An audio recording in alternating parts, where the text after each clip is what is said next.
Olá, seguidores. No vídeo de hoje eu vou falar sobre XPIE11, o FIPE da XP. Eu, Thiago PS, seu canal Fique Esperto. Então, nesse vídeo aqui, na primeira parte, eu vou discutir aqui com vocês as atualizações mais recentes aqui do fundo, sobre o que tivemos aqui no relatório gerencial, no resultado trimestral e na live, trimestral de resultados aqui do fundo. E depois, numa segunda parte, eu vou fazer uma um vídeo, uma parte aqui mais para o pessoal que está recém-chegado, né? Para quem não conhece o fundo e quer saber as características gerais dele. Talvez aqui tem muita gente que vai ficar aqui de olho nesse 1,75% ao mês. Mas antes de tudo isso, vou responder aqui por que mesmo tendo um dividend yield tão elevado como esse 1,75%, ainda muita gente não quer o ativo. Então, o motivo do fundo continuar sendo negociado com tanto desconto, mesmo com um dividend yield tão elevado, aqui na casa de 1,75%, é porque tem muitas suspeitas dos gestores eles estarem apenas devolvendo capital para os investidores. Lembrando que fundos de infraestrutura, eles não têm imposto de nada, né? Não tem imposto sobre amortização. Então aqui é muito fácil para o gestor ele devolver capital porque não tem que pagar imposto de qualquer jeito. E, então tem essa suspeita, é uma suspeita que ela existe porque nós não temos transparência quanto aos resultados gerados aqui pelo fundo. Então, aqui no relatório gerencial nós não temos uma DRE, nem sequer uma DRE mensal, nem DRE trimestral, nem anual, nem nada. Então, tudo isso aqui fica. A gente fica na. Eu, pelo menos, fico muito na dúvida do que está se passando aqui, né? Tem essas distribuições, mas sem uma DRE realmente fica difícil você saber de onde que está vindo os recursos aqui para o pagamento. Agora começando a falar sobre o que foi dito aqui no relatório trimestral e na live, acredito que seja o mais importante aqui de comentar com vocês. Mas antes, reforço que XPI11 é um fundo complexo que eu não acompanho há tanto tempo assim. Talvez esse aqui seja apenas o terceiro vídeo que eu faço sobre o fundo. Ainda por cima, as informações são passadas a conta-gotas, né? Você tem que catar um pouco de informação de forma trimestral, um pouco de informação na live. Algo que, pra ser bem sincero, me lembra meu trabalho lá no em FPR11, na URCA. Tem que ficar catando informação um pouquinho em cada lugar, não tá tudo bem detalhado aqui nos relatórios, né? Com certeza uma coisa bem chata. Ok, primeiro ponto que vou destacar para vocês. O VP que foi informado no relatório gerencial, aqui um VP de R$ 87, aqui ó, está informando um VP de 87,53 no relatório gerencial. No entanto, quando veio o relatório trimestral, eles fizeram uma correção para o valor correto, que é de 81,10. Então, uma diferença bem significativa, né? Se fosse 87,10, teria dado um belo de um salto no VP. Agora tratando sobre as distribuições, os pagamentos de proventos aqui.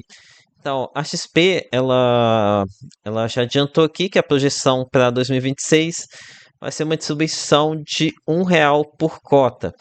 Então, com a cotação aqui negociada aqui na faixa dos R$ 57, R$ 57 vai estar aqui na faixa dos 75. Estou gravando aqui em plena datacom do ativo, né? Mas vocês vão ver o vídeo aqui em meados de março, que é quando vai ter janela para eu postar o vídeo. Caso queira ver os vídeos fresquinhos, seja membro aqui do canal. Mas enfim, aqui vai ser R$ 1 por cota, então esse 1,75 por cota ainda vai durar por vários meses, mas eles já colocaram aqui uma projeção de queda no rendimento para 2027. Eles colocaram aqui uma projeção entre 75 e 85 centavos. Vamos ver quanto que a gente estaria falando aqui de rendimento. Falando aqui entre 1,31 e 1,49% ao mês de dividend yield para 2027. Então aqui já tem que estar ciente dessa queda no rendimento para o próximo ano. E mesmo assim é um dividend yield com certeza bem elevado.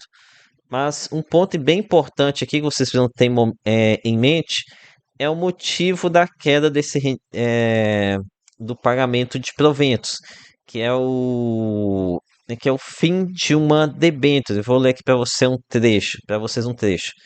Dados que os níveis atuais de pagamento são potencializados pela existência das debêntures de alísio com duration curta, ou seja, com prazo curto, amortização bem elevada, e essas possuem vencimento em meados de 2027, temos uma redução já esperada e parte do curso normal do fundo. Devendo esperar distribuições mensais em 2027 para 75 a 85 centavos. Então, aqui é basicamente o gestor reconhecendo que parte das distribuições que estão sendo feitas atualmente é a devolução de uma dessa debênture a Lísio. Agora vou colocar aqui para vocês uma mensagem que eu peguei de um grupo que fala bem sobre isso. Finis Paper, bom dia. Tem uma dúvida na live que eu já estava querendo saber. Se no fim da Lísio o principal voltaria para o fundo para investir em outro ativo. E o Túlio já deixou claro ontem que acabando a Lísio, acaba o dinheiro definitivo. Realmente, esse pagamento de R$ 1 teve esse preço, que a longo prazo eu não vi como algo realmente bom. Se o dinheiro voltasse ao fundo, pelo menos poderia comprar outra coisa. Porém, agora acabando já era. Então, aqui é realmente o ponto que me preocupa, né? Ter essa tá comendo o patrimônio do fundo para realizar as distribuições. Entanto, aqui a gente está lidando com um fundo de FPE, tem muito equity aqui, 80% do fundo é de equity. Então, aqui eles devolveram capital da debênture, mas os extras podem crescer, podem acabar sobrepondo essas amortizações, podem acabar vendendo algum desses extras e tendo um bom lucro. Então, quando a gente está mexendo no fundo de equity, não dá para cravar que o potencial de geração do fundo está reduzindo por conta da devolução dessa debênture. Ok, agora voltando aqui no informe trimestral com mais alguns pontos ressaltados aqui no relatório trimestral e na live, foram bem alinhados. Ok, aqui sobre a avaliação no VP, já comentei, um ajuste de 3,76 por cota. Detalhe que esse ajuste de 3,76 por cota não foi suficiente para repor a queda do VP ao longo do tempo. Aqui, quando a gente pega o histórico do VP aqui de XP11, essa linha azul mais clara que eu marquei aqui, dá para ver que esse VP vem caindo ao longo do tempo. Parte dessa queda está relacionada com a marcação dos ativos de equity, por conta em terem bem patamares mais elevados, acaba que pela metodologia de fluxo caixa descontado, os projetos aqui são reavaliados negativamente. Então, isso aqui pode explicar parte da queda do VP, mas o tamanho dessa queda do VP, sei lá, não acho que é apenas questão da NTNB não, tá? Pode ser questão de evolução de capital também. Ok, vamos lá, tratando de alguns outros pontos. Com relação ao impacto do curtailment, aqui eles falam que tivemos uma diminuição do impacto, teve a devolução aqui de curtailment, que uma das operações, né? Ah, agora aqui eu fiquei com uma dificuldade, eu tenho dificuldade em identificar a relevância desses detratores de XP11. Eu sei quais são esses detratores. No caso, a gente tinha o curtailment, as inadimplências e o endividamento. No entanto, eu não consigo dimensionar o quanto que o fundo tem a melhorar com essa resolução desses problemas aqui no fundo. Então, realmente tem algumas perguntas sem resposta, né? Como quanto que o fundo pode melhorar aqui com ainda com essa questão de curtailment, quanto que essa questão de curtailment ainda atrapalha no resultado do fundo. Acaba que o gestor fala, mas sem uma DRE acaba que fica muito difícil de identificar esse tipo de coisa. Aqui ressalto sobre a mudança de controle em Coremas, mas que é relevante, acho que é 1% do PL, nem tem, nem tem muito impacto. Agora aqui sobre a questão do endividamento. O Filmes Paper, que acompanha aqui o fundo bem mais perto do que eu, perguntou para os gestores sobre o impacto na queda da Selic para o endividamento do fundo. E nisso daqui o gestor ele respondeu que todas as dívidas aqui dentro das SPS estão indexadas ao IPCA. Ou seja, o fundo não se beneficia da queda da Selic diretamente sobre o seu endividamento, né? Que é algo que eu pensei que poderia estar acontecendo, que o resultado do fundo poderia estar sendo impactado pela questão da Selic elevada. Também questionaram o gestor sobre o quanto de rendimento esperar para 2028 em diante. E aqui o gestor ele se negou a dar um número, né? Não quis dar um número e realmente dar um guidance para daqui a 3 anos. A maioria dos gestores nem faz isso, não dá nem para o ano seguinte. Então aqui a gente tem um guidance até que bem distante. Mas o gestor pelo menos poderia ter feito algum direcionamento, né? Do que ele esperava, poderia ter de melhora, mas aquele foi evasivo. Olha, de importante que teve na live de atualização foi isso. Agora aqui vou para a segunda parte do vídeo em que vou introduzir XP 11 para quem não conhece, quem está conhecendo o fundo agora. Primeiro ponto que você precisa ter em mente para você estar chegando agora. XP 11 é um FIPE, então é para investidores qualificados, tá? Também, por ser XPE, por ser FIPE, vocês têm que estar cientes que aqui a gente tem uma mesclagem entre equity e dívida. Diferente de FIINFRA, que é apenas dívida, né? Então, aqui no XP11 a gente tem 80% em equity e cerca de 20% em dívida. Isso daqui não é ruim ou bom necessariamente, tá? Equity você tem que assumir todos os BOs, mas também você tem um potencial de retorno maior. Então não dá para cravar que isso é ruim ou bom. Com relação aos segmentos investidos, aqui a gente tem um alto percentual em bons segmentos. Aqui seriam 50% em transmissão. Transmissão que é o filé do segmento de energia, né? Tem uma altíssima previsibilidade aqui nesses projetos. Aqui ele tem uma alta exposição também em geração eólica e geração solar. Olha, geração até que é um segmento bom, né?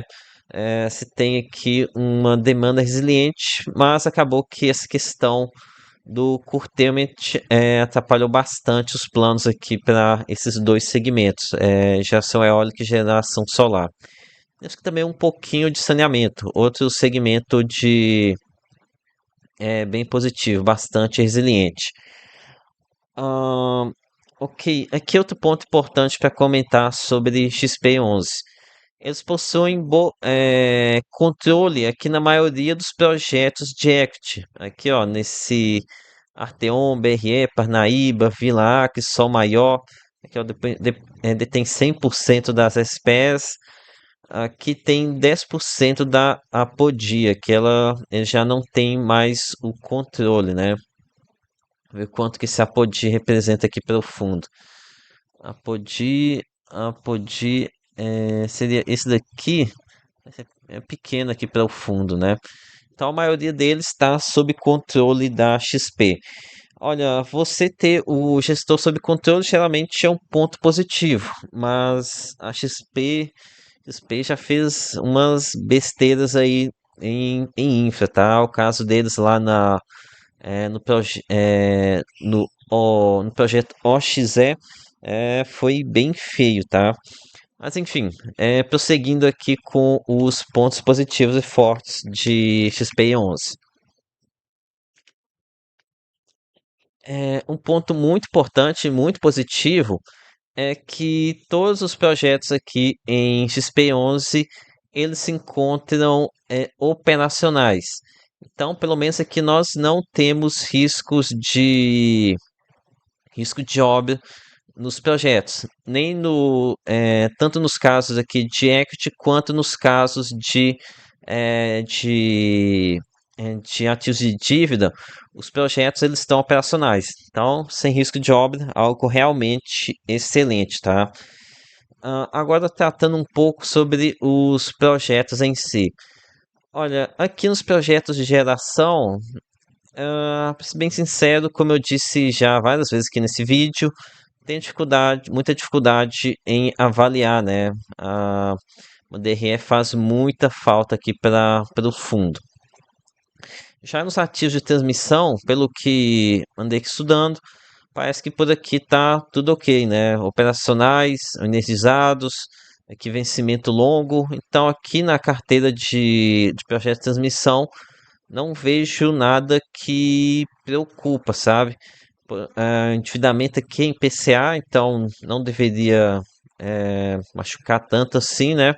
Mas, enfim, com relação aos ativos de crédito, aqui a gente tem como inadimplente esse projeto Campitiba, que é da Rio Alto, ver quanto que ele representa para XP11.